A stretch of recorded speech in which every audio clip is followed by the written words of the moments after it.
in the place to be. What's up? I'm Bowlegged Lou from Full Force, and just want to talk about a great man. He will always be remembered and never, ever forgotten. I'm just so happy to say that I was a friend of Don Cornelius. I'm so happy to say, and proud and honored to say, he was a friend of mine as well. Always connected with Don on a big way. When Full Force was on Soul Train in 1985, 86, that was the beginning of a friendship, because that album that we did, which was our debut album, Full Force, and the song Alice, I Want You Just For Me, was one of Don's favorite musical pieces, and he told us this. Girl, you tie me up in knots, Soul Train hits the spot. We just sung it in a cappella, and a lot of people in America got to see Don Cornelius dance for the first or second time ever. You gotta watch him as he starts doing a little Don Cornelius dance with the jerry curls just dripping down our face. Here we go. Hold on.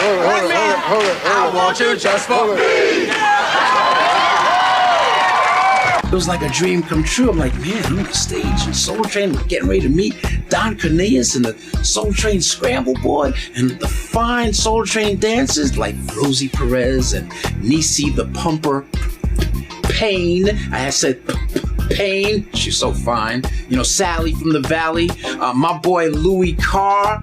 The Soul Train dancers was crazy. You had to meet Joe Freeman and Jeffrey Daniels, and what an institution. The inspiration, the influence. One thing about Mr. Don Cornelius, the Big D, that's what we always called him. He supported us just like we supported him all the time. And the thing about it is not just on Soul Train, but just the person that he is. If it was somebody that we produced, if it was an act of ours, Don always had them on Soul Train. He supported us with Full Force, of course. He supported us with Lisa and Cult Jam, UTFO, Cheryl Pepsi Riley. And he supported us with a brand new group at the time, girl group, by the name of Ex-Girlfriend.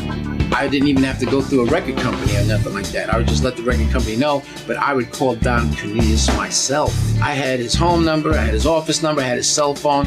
That's how much I treasured him. What's up? What's up? Come on, man. Yeah, right. Now, this is how I tell the little chat, man. You know, right. Just as usual. No. Same tie from 2 years ago.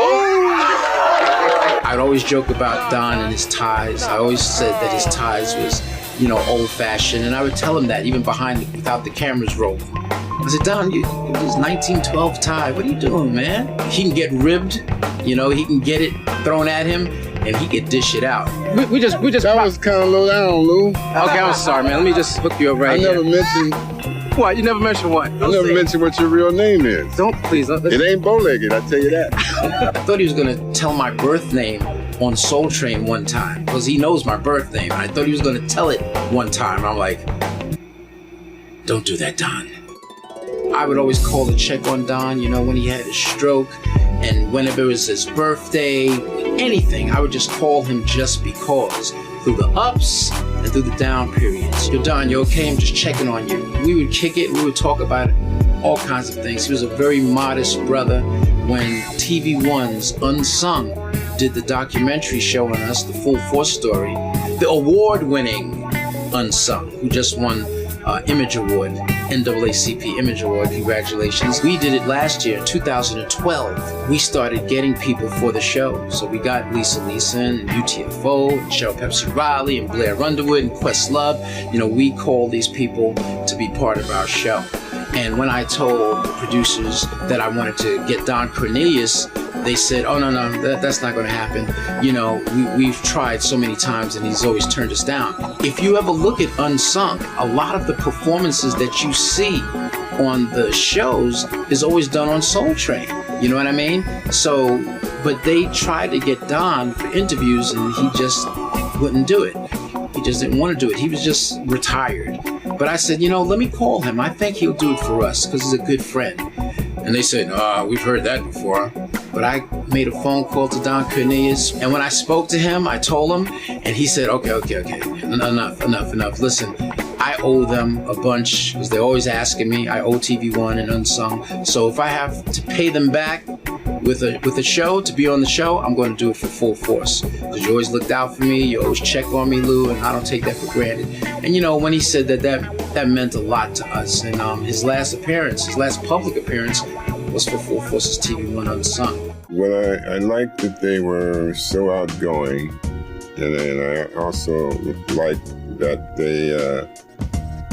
they were so friendly, and they were thoughtful people, which you don't get from a lot of people in the entertainment business. They would remember your birthday, or they would remember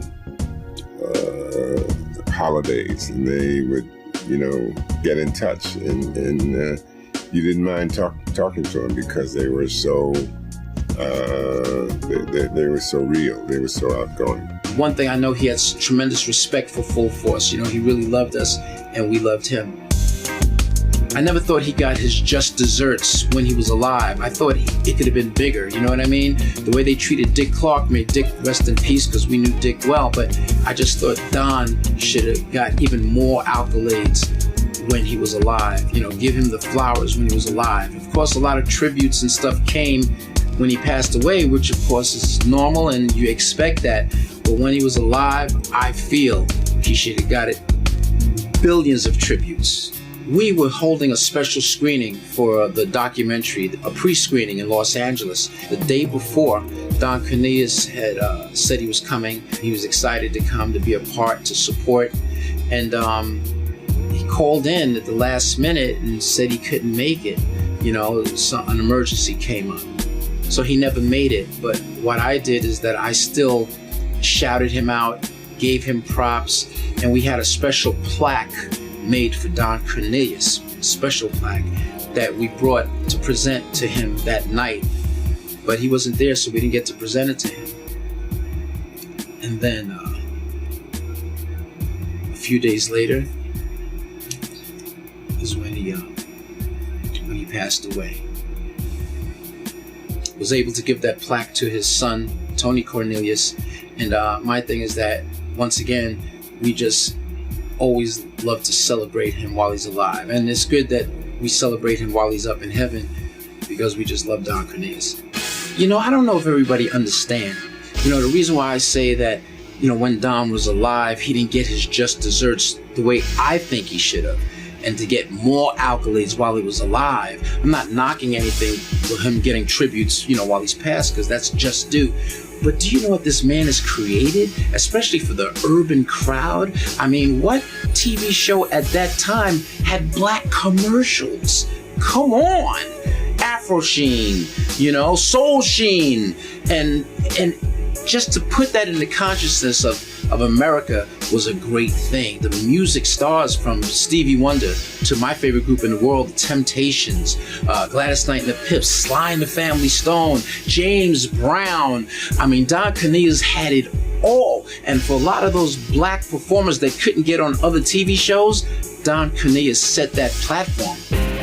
Soul Train was the longest running, first run, nationally syndicated program in television history. That means, and its first run, that means it was longer than Sesame Street, I Love Lucy, The Honeymooners. Those were reruns, you know, Saturday Night Live. That's a network show. Don Cornelius' Soul Train, first run, longest nationally syndicated program in television history. More than Bonanza, more than Mod Squad, more than Star Trek, more than television show in history was Soul Train. It'll never be forgotten, and Don Cornelius is all in his brain. I'm so glad that I taught him everything he knew. Don will always just be very special to us, and special to us in heaven, the Soul Train of heaven. And when he was alive, we celebrate him. When he's passed away, we celebrate him. We'll always celebrate Mr. Don Cornelius. We love you, D.